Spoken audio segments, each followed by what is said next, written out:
मैके ने सबसे पहले देखा कि एक ऐसा कब्र जिसमें एक महिला और एक पुरुष को दफनाया गया था। रियलिटी में वो दोनों के दोनों क्या थे, लवर थे, माने प्रेमी थे। प्रेमी कहने का सेंस है वो कि हस्बैंड वाइफ थे।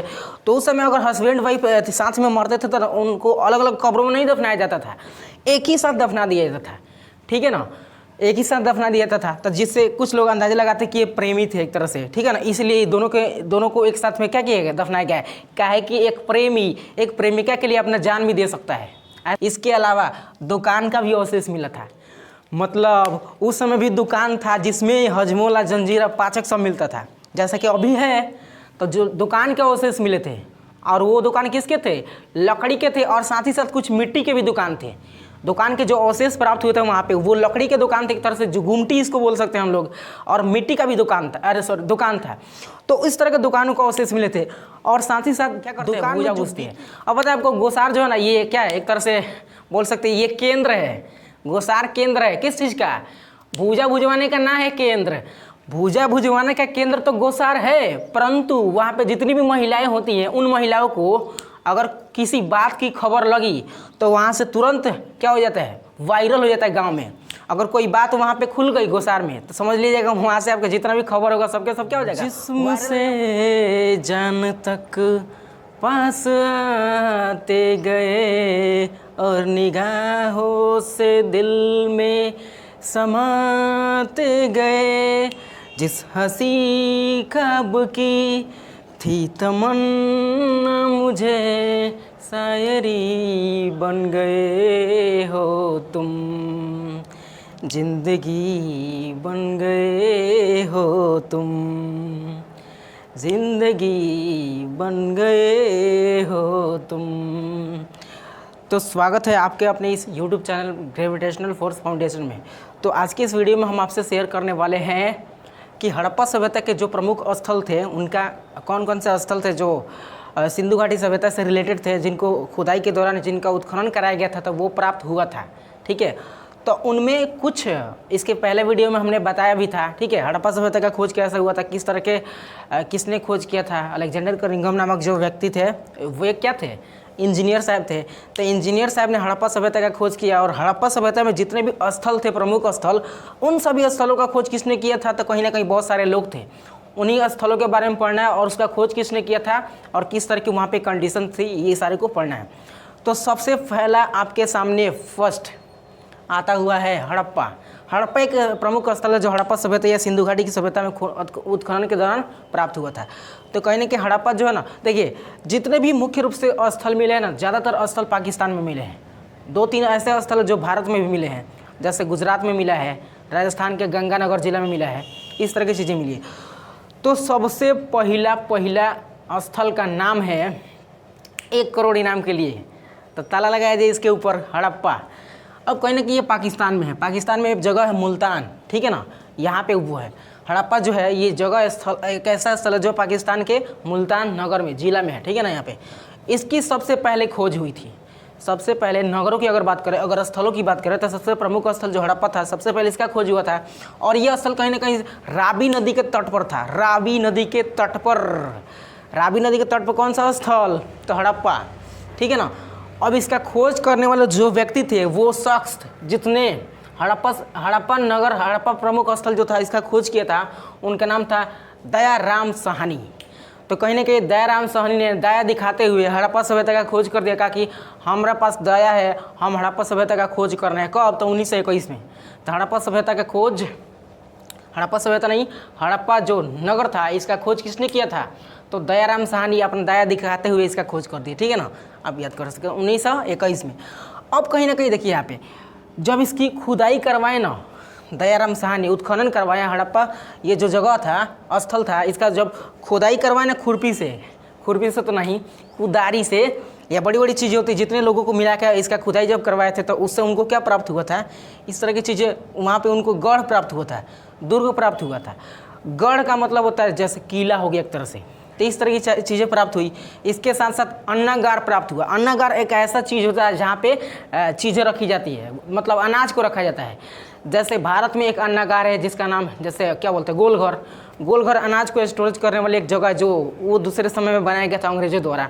ऐसे FCI गोदाम होता है अनाज रखने के लिए। परंतु गांव वाला जो आदमी होता है ना, बहुत जुगाड़ू होता है, गांव का आदमी बड़ी जुगाड़ू होता है। वो अपने अनाजों के लिए अन्नागार ना बनवाता है, जहाँ भूसा रखता है ना उसी भूसा में अपना अनाज को रख देता है, समझ ना। या इसके अलावा डेहरी बनवा देता है, माटी का एक बड़ा सा डेहरी होता है, ठीक है ना, उसमें अपने अनाजों को रख देता था। तो जब दयाराम साहनी ने अपना दया दिखाते हुए हड़प्पा का उत्खनन करवाया तो उनको एक अन्नागार मिला, जिस अन्नागार में अनाज रखा जाता था। कब? हड़प्पा सभ्यता जब विकसित हुई थी तब, ठीक है ना। तो इस तरह से हड़प्पा सभ्यता, ये हड़प्पा नगर था स्थल, इसके बारे में। उसके बाद देखते हैं मोहनजोदड़ो।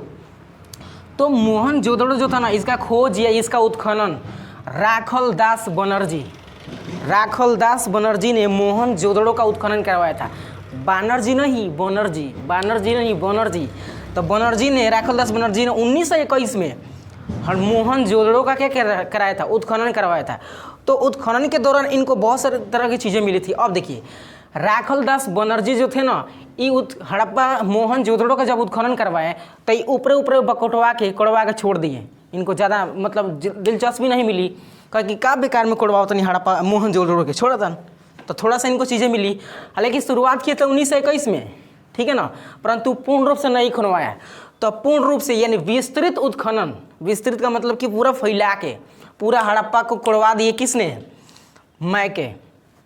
खोखरवा के अच्छा से किसने खुनवाया था? मैके ने। मतलब ऊपर झापर कोड़वाए थे कौन? राखल दास बनर्जी ने। अब बढ़िया से चेसवा के किसने कोड़वाया था? तो उत्खनन करवाया था, अच्छा से उत्खनन करवाया था किसने? मैके ने 1938 में। यानी 1921 में सबसे पहले इसका उद्घाटन कर दिए थे कौन? पहले जुठिया दिए थे कौन? राखल दास बनर्जी। आप पूर्ण रूप से अच्छा से खोलने कौन गए? तो मैके ने 1921 में। अब हड़प्पा से, ये जो हड़प्पा था इससे कहीं ना कहीं ये 483 किलोमीटर दूर पाकिस्तान में ही है ये भी, और लड़काना जिला में, पाकिस्तान के लड़काना जिला में हड़प्पा से 483 किलोमीटर दूरी पर स्थित कौन है? तो मोहनजोदड़ो। मोहनजोदड़ो। एक इस पर एक फिल्म भी बनी है, आप जाके देख सकते हैं, ऋतिक रोशन का फिल्म है, बहुत बिंदास फिल्म है, ठीक है ना। इसके बाद आगे चलते हैं। तो कहीं ना कहीं ये सिंधु नदी के तट पर स्थित था। कौन? सिंधु नदी के तट के पर स्थित है कौन? मोहनजोदड़ो। मोहनजोदड़ो सिंधु नदी के तट पर स्थित था। इस तरह से आप समझ सकते हैं। अब देखिए, पुरातत्ववेताओं, पुरातत्ववेता का मतलब कि जो उत्खनन करवा रहे थे, जैसे राखल दास बनर्जी हो गए, दयाराम साहनी हो गए, या अलेक्जेंडर कनिंघम हो गए, इसी तरह के जितने भी उत्खनन करता थे, उत्खनन करवाने वाले, उन्होंने ना मोहनजोदड़ो को मृतकों का टीला कहा, mount of death. Mount of death, mount of death किसको कहा? मोहनजोदड़ो को। क्यों कहा? क्योंकि यहाँ पे ना हड्डियाँ, मृतकों का टीला कहने का सेंस क्या है कि मुअल आदमी थे यहाँ पे। क्या थे? मुअल आदमी थे।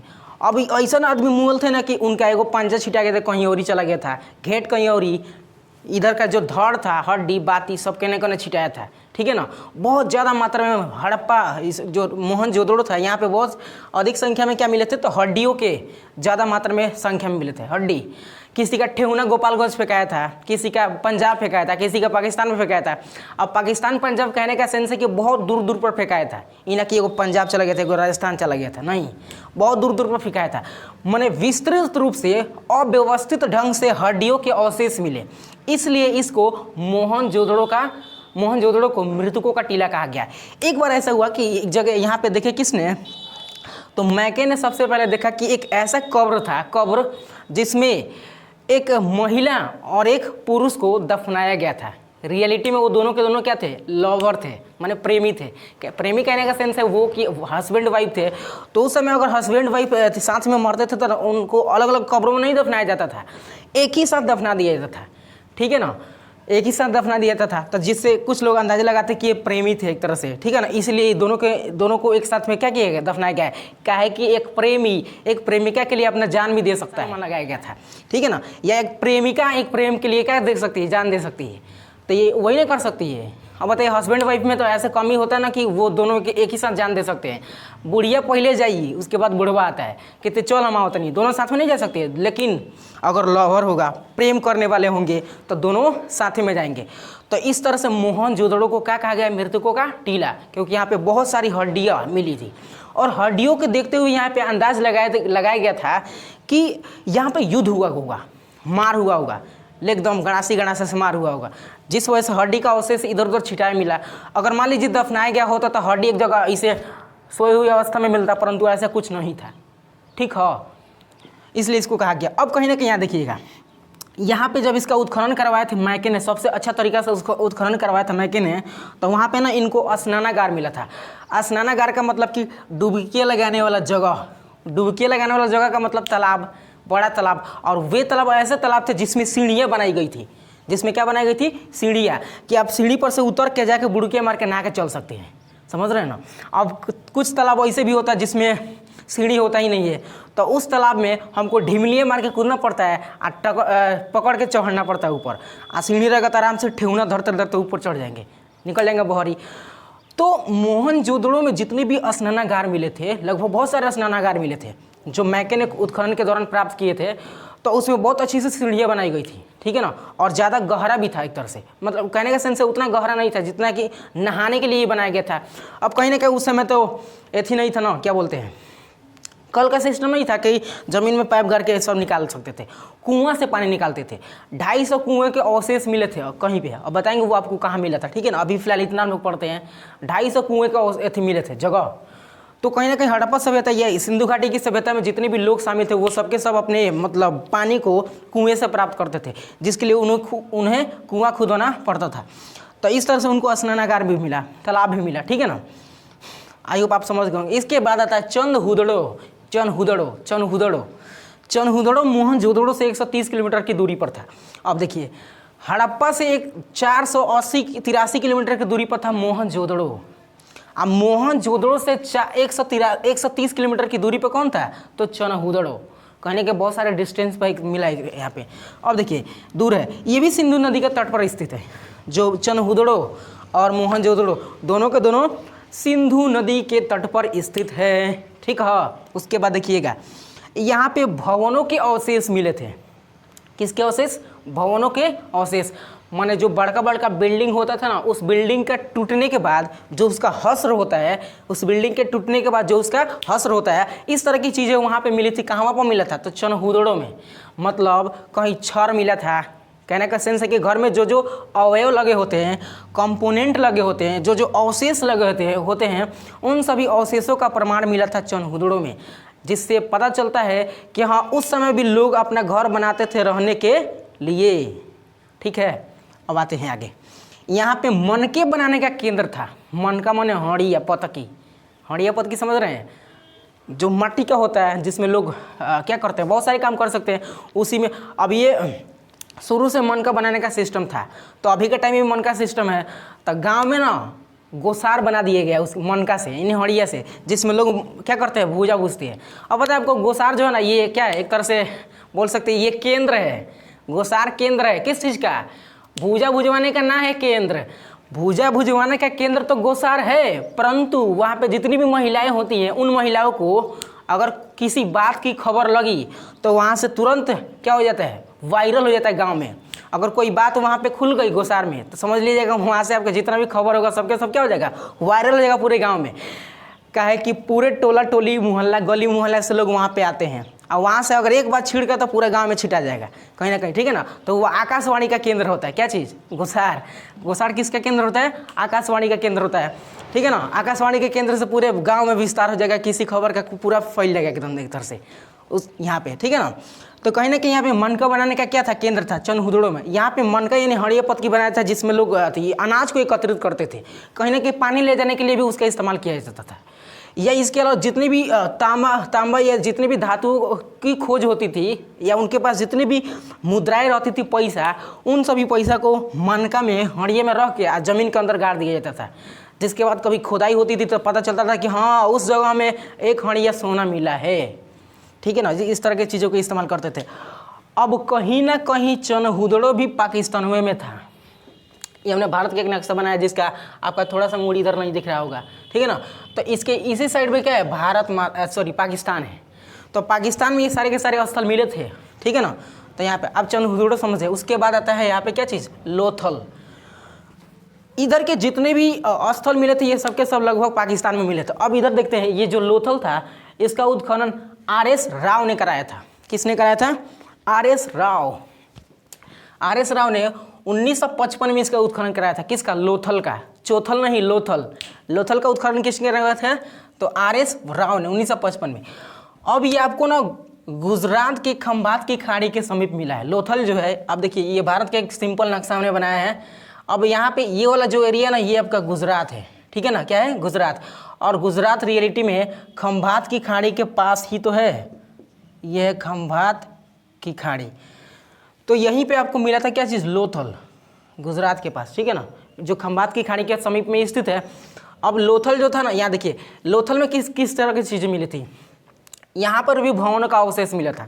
यहाँ पर भी बताया जाता था कि हाँ मानव था जिसका घर बहुत पुराना हो जाने की वजह से उसका घर का जो टंगड़ी होता है, मतलब पिलर टूट गया था, जिस वजह से वो गिर के पूरा तहस नहस हो गया। इसके अलावा दुकान का भी अवशेष मिला था। मतलब उस समय भी दुकान था जिसमें हजमोला, जंजीरा, पाचक सब मिलता था, जैसा कि अभी है। तो जो दुकान के अवशेष मिले थे, और वो दुकान किसके थे, लकड़ी के थे, और साथ ही साथ कुछ मिट्टी के भी दुकान थे। दुकान के जो अवशेष प्राप्त हुए थे वहाँ पे वो लकड़ी के दुकान थे, एक तरह से जो गुमटी इसको बोल सकते हैं हम लोग, और मिट्टी का भी दुकान था, दुकान था। तो इस तरह के दुकानों को अवशेष मिले थे।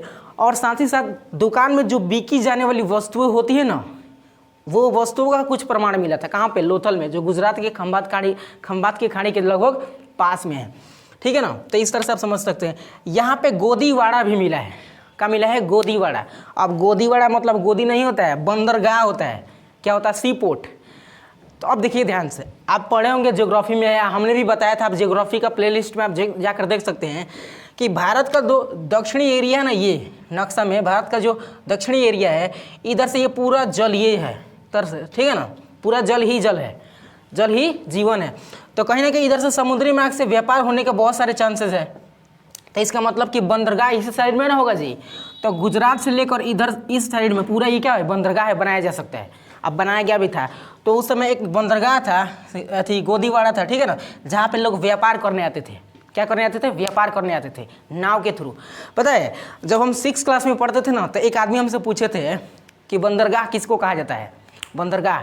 तो वो लड़का खड़ा होकर बताया था कि जहाँ बंदरों की गहाई होती है, जहाँ बंदरों की गहाई होती है उसे बंदरगाह कहते हैं। गहाई का मतलब कि थुराई, पिटाई, जहाँ बंदरों की थुराई होती है उसे बंदरगाह कहते हैं। तले लड़कों को टीचर साहब मारे 2 झापड़, पक ये बंदरगाह होता है जी। बंदरगाह का मतलब वो होता है जहाँ पे नाव आके रुकते हैं। तो कहीं ना कहीं इसी एरिया में ना नाव रुकेंगे। तो जो गुजरात था, गुजरात का जो निचला पार्ट है ये वाला, यहाँ पे एक क्या बनाया था, गोदीवाड़ा बनाया गया था, जहाँ पे लोग व्यापार करने भी आते थे। मतलब उस टाइम भी क्या था, व्यापार का सिस्टम जारी था। किसका सिस्टम जारी था, व्यापार का। लोग व्यापार करते थे एक जगह से दूसरे जगह थे, ठीक है ना। तो समुद्री मार्ग के थ्रू होकर ही करते थे। आई होप आप समझ गए होंगे, ठीक है ना।